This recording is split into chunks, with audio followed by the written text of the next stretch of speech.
Bonjour chers bien-aimés, chers téléspectateurs, je vous salue. En ce jour, nous sommes en face de vous dans le but de tenir une nouvelle émission. Et j'ai en ma présence mon frère bien-aimé que j'ai nommé d'ailleurs Wakou Hilaire. Bonjour frère. Bonjour frère Zioli. Comment tu vas frère? Je vais bien par la grâce de Dieu. Ok, sans plus tarder, nous allons entrer dans le vif du sujet, vu que nous n'avons pas suffisamment de temps. Et le thème que nous allons aborder en ce jour est le péché. Je répète, le péché. Cela m'amène déjà à poser la première question à mon frère. Cher frère, qu'est-ce que le péché? Ok, merci beaucoup pour la question. Ok. Frère Zioli, pour répondre à la question, je veux, avant de dire merci, dire bonjour à mes bien-aimés frères et sœurs qui nous suivent. Et je reviens pour citer un texte de l'Écriture.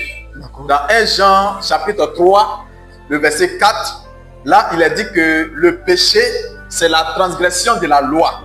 Le péché, si vous voulez, je vais rendre ça clair en français terre à terre. Le péché, c'est rejeter la volonté de Dieu. Vous voyez, c'est ne pas croire dans ce que Dieu a dit. Vous voyez, frère. Donc, tout simplement, le péché, c'est l'incrédulité. L'incrédulité, c'est rejeter ce que Dieu veut. Voilà le péché. Ok. Cela m'amène à poser la question suivante. Ok. C'est d'ailleurs relié même à la première question. D'accord. Qui est le pécheur? Bien. Le pécheur, c'est simple. D'accord. Parce que Dieu, il a toujours adressé un message à l'humanité. Vous voyez? Donc, le pécheur, c'est celui qui ne croit pas dans le message qui a été adressé à l'humanité pour son temps là, pour son temps dans lequel il vit là. Celui qui ne croit pas ça, c'est lui qui est le pécheur. D'accord.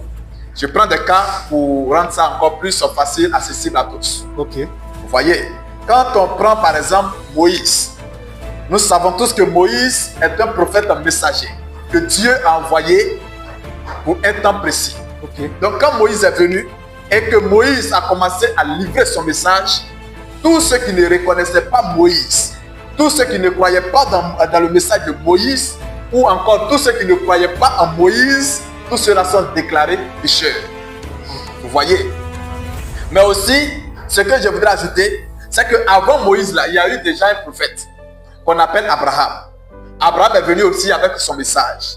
Mais quand Moïse vient et que des personnes disent que nous, on ne reconnaît pas Moïse, mais on reconnaît Abraham, alors que son temps est passé, ces personnes-là aussi sont déclarées pécheurs par Dieu dans le temps de Moïse. Et quand on vient aujourd'hui, aussi, quand on arrive au temps de Jean-Baptiste, c'est la même chose. Jean-Baptiste est venu avec son message. Son message est différent du message de Moïse. Donc quand des personnes rejettent le message de Jean-Baptiste et se contentent du message de Moïse en ce temps-là, je vais dire au temps de Jean-Baptiste, ces personnes-là sont déclarées aussi pécheurs. D'accord. Voilà. Donc le pécheur, c'est toute personne qui rejette la volonté de Dieu pour son temps. Voilà celui qui est pécheur. Le pécheur est toute personne qui rejette le message de son temps. Voilà. Est-ce ça dit que en notre temps aujourd'hui, est-ce qu'il y a un message auquel nous devons croire pour être sauvés? Je veux dire, pour être déclaré non pécheur. Et est-ce ça dit que celui qui ne croira pas en ce message est déclaré pécheur, c'est-à-dire celui-là même qui est déjà destiné pour l'enfer? C'est cela ma troisième question. Effectivement, frère, je veux rendre cela encore plus facile. D'accord. Parce que là, il y a deux questions qui sont posées. Ok. La première question est de savoir, est-ce qu'aujourd'hui, là, le temps dans lequel on vit là, est-ce qu'il y a un message qui est là? Voilà. Vous voyez? Oui. Et la deuxième question, est-ce que si on ne croit pas le message d'aujourd'hui, est-ce qu'on est déclaré pécheur? C'est ça. Ok. Donc, pour répondre à la question, frère, je dirais que aujourd'hui, le temps dans lequel on vit, il y a un message nouveau sur la terre. Ah bon? Dieu a donné un message nouveau encore en ce temps de la fin où nous sommes. Et c'est ce message que celui qui veut être sauvé doit croire. Ah bon? Toute personne qui rejette ce message est déclarée pécheur par Dieu. D'accord. Vous voyez, je vais prendre même des cas pour vous faire comprendre quelque chose. Est-ce que vous savez que le baptême au nom du Père, du Fils et du Saint-Esprit est un faux baptême. Beaucoup ne savent pas ça. Mais pourquoi ils ne savent pas ça? Parce qu'ils ont rejeté le message de leur temps, c'est-à-dire le message que Dieu a envoyé à Matthieu aujourd'hui. Ils ont rejeté ça. D'accord. Ils n'ont pas cru ça. C'est pour cela qu'ils ne savent pas que le baptême au nom du Père, du Fils et du Saint-Esprit est une doctrine de l'enfer. Et que tous ceux qui vont s'accrocher à ça vont se retourner en enfer avec ça. Vous voyez? Si les réveils avaient accepté le message d'aujourd'hui qui est prêché par le bien-aimé frère William Marion Branham, ces fidèles de réveil, là, ces conducteurs de réveil, ils allaient comprendre que les coups de baptême, les écoles pastorales, tout ça là, ce n'est pas la volonté de Dieu. D'accord. Mais parce qu'ils ont rejeté le message d'aujourd'hui, ils ne savent pas qu'est-ce que Dieu veut, ils ne savent pas ce que Dieu veut ou ce qu'il ne veut pas, et ils sont comme cela là en train d'avancer comme cela tout simplement dans le vide. Avec ça, ils espèrent avoir un ciel. Ils ne peuvent pas avoir un ciel, frère. Ce sont des pécheurs. Si nos bien-aimés frères catholiques avaient reçu le message d'aujourd'hui, ils allaient comprendre que le baptême des bébés n'est pas correct et que cela n'est pas la volonté de Dieu. Si mes bien-aimés frères de l'église protestante Seba, s'ils avaient connu la volonté de Dieu aujourd'hui, ou s'ils avaient accepté le bien-aimé frère William Marion Branham comme le messager d'aujourd'hui, ils allaient connaître parfaitement ce que Dieu veut pour servir Dieu. Ils n'allaient pas faire baptême au nom du Père, du Fils et du Saint-Esprit. Ils n'allaient pas permettre aux femmes de passer à la chair et puis prêcher une parole pendant que les hommes sont assis. Ils n'allaient pas autoriser ces choses. Mais comme ils ne connaissent pas la volonté de Dieu, c'est pourquoi toutes ces fautes-là sont parmi eux, ça y est, au milieu d'eux. Si les femmes d'aujourd'hui, frères, écoutez attentivement. Oui. Et chers frères et sœurs, vous qui nous suivez, si vous avez connu la volonté de Dieu pour aujourd'hui, les femmes là allaient comprendre que le pantalon ne leur appartient pas.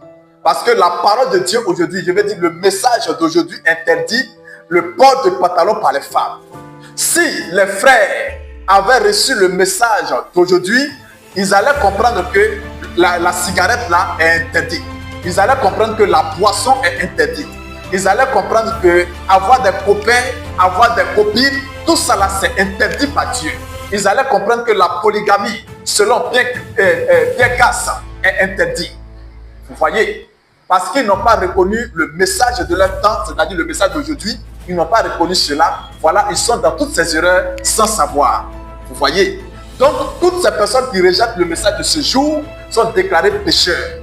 Parce qu'il y a de nouvelles réalités aujourd'hui face auxquelles Dieu doit dire quelque chose. Pour qu'on sache que vraiment, ça là, on doit faire, on ne doit pas faire.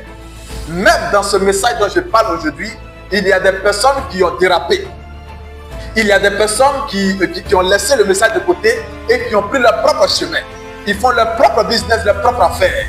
Vous voyez, quand on prend par exemple les Yoshua Amasha, vous voyez, s'ils avaient réellement accepté le message d'aujourd'hui, de ce temps-là, ils n'allaient pas faire baptême au nom de Yoshua Amasha.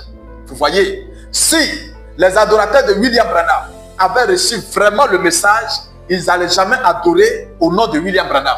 Parce que William Branham est un mortel, c'est le prophète de Dieu sur la terre, c'est un humain. Ce n'est pas lui qui est vénérable, mais c'est Jésus-Christ qui est vénérable. Et ils ont laissé celui qui est vénérable et ils ont commencé à servir, à adorer son serviteur. Cela n'est pas correct. Tout cela prouve qu'ils n'ont pas accepté le message de leur temps et tous ceux-là sont déclarés pécheurs aujourd'hui dans le temps où nous sommes. Donc voici, frères, quelques exemples. Et je veux même venir encore aux femmes. Si les femmes avaient reçu le message de ce jour, elles allaient comprendre qu'une femme a le devoir de garder ses cheveux longs et que sans sa longue chevelure, elle ne peut pas adorer Dieu. Elle n'allait jamais se couper les cheveux. Vous voyez, frère Jolie? Elle n'allait jamais mettre ses fards, ses fossiles, ses maquillages, tous ces produits de beauté qu'elles achètent dans les marchés, dans les salons de beauté, toutes ces choses-là, elle n'allait jamais mettre ça sur elle. Elle n'allait jamais prendre tous ces produits qui arrachent leur peau et qui changent la couleur de leur peau. Elle n'allait jamais mettre ces trucs sur elle. Vous voyez? Mais tout simplement parce qu'ils n'ont pas connu la volonté de Dieu aujourd'hui, tout ce désordre est installé. Ils doivent tous venir dans le message pour connaître ce que Dieu veut et mettre cela en pratique afin d'avoir la vie éternelle. Donc voici ce que j'ai à dire, frère. Il y a vraiment un message sur la terre aujourd'hui qui est en train de rassembler les enfants de Dieu. Ok, merci frère. Merci pour ta présence. C'est sur ces mots que nous allons mettre un thème à cette émission. Shalom frère. Ok, merci beaucoup, bien-aimés frères et sœurs.